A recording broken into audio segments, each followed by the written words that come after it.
Na nga ang House Kongreso at ito po'y tinanggap namin at bibigay namin ang SALN ni VP Sara.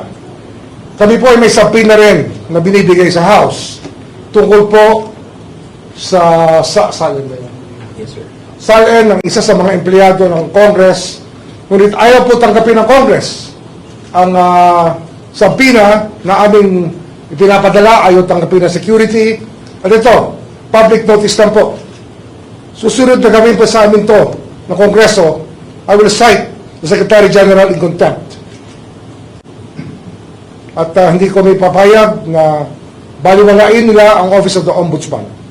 At ang subpoenang yon ay nauukol kay Safronio Gabunada, isa sa mga House employees.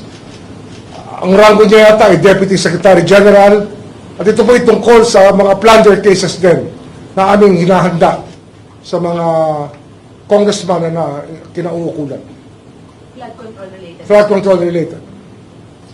At tataka kayo, hanggang ngayon, wala pa rin ang mga SALN ng Kongreso. At ito, fair warning na naman sa Secretary General na hindi po kami papayag. At sa linggong ito, pag hindi namin nakuha yung mga SALN na una namin hiningi, ay sususpindihin ko po siya mula sa posisyon. Magkasubukan na po ang ating legal system kung ito po ang kinakailangan. May rason po ba yung House kung ba't sila tumanggit at meron mga official na tumanggit? Wala sa akin, wala akong dahilan dyan. Kung gusto may paraan, kung ayaw may dahilan. Ngunit hindi kami pumapayag sa kahit ano pang dahilan. Sapagkat sa subpoena ng Ombudsman ay subpoena po ng batas.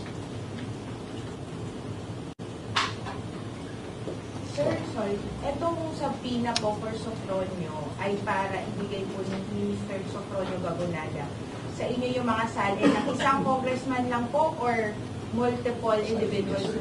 SALN niya mismo. Ani Sofronio? Siya po yung aming inimbestigahan din dito sa Office of the Ombudsman. So sir, itong nirereklamo niyo pong parang hindi po nire-recognize yung inyong subpoena concerning Sofronio Gabunada lang? Yes, hindi. Pero ang Secretary General kasi matagal nang umiiwas na ibigay sa amin ang nire-request namin mga SALN.